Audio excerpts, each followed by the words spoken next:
J'aime écouter de la musique quand je suis dans l'autobus. Et toi, Wagner, tu aimes écouter de la musique quand?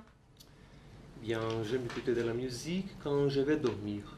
Mylène Gadebois vient tout juste de terminer une formation de 50 heures sur l'approche neurolinguistique, une méthode d'enseignement du français langue seconde basée sur l'oral. C'est un peu comme quand on apprenait la langue quand on était enfant. Un peu, on a commencé par l'oral. Il n'y a personne qui nous a dit d'écrire OK, le mot pomme, on écrit ça comme ça. On l'a juste dit. L'approche cherche à créer des liens dans le cerveau des élèves en associant des émotions, des sensations et des souvenirs à des mots.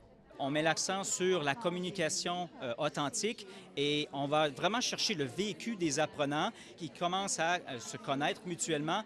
Et ça, finalement, ils sont impliqués émotionnellement, ils sentent qu'il y a une progression, on s'intéresse à eux, ils ont envie de parler et ils deviennent super motivés à continuer les cours. Moi, j'aime écouter de la musique. Wagner Diaz est brésilien. Il sert aujourd'hui de cobaye aux stagiaires qui terminent leur formation.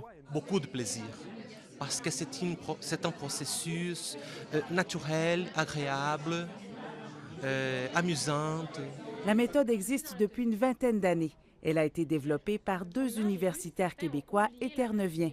Longtemps utilisée pour enseigner le français aux adolescents, l'approche neurolinguistique flirte maintenant avec les adultes. Il y a eu un stage de formation au Japon et qui a commencé à essaimer puis à se développer davantage, surtout pour le milieu adulte, qui suscite beaucoup d'intérêt, autant au Mexique qu'en Amérique centrale. Après avoir fait ses preuves ailleurs, la méthode canadienne pourrait maintenant aider à régler un problème chez nous, celui de la francisation des immigrants.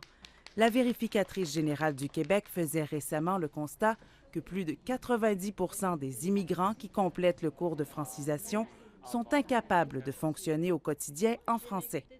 Ici Marie-Maude Pontbriand, Radio-Canada, Québec.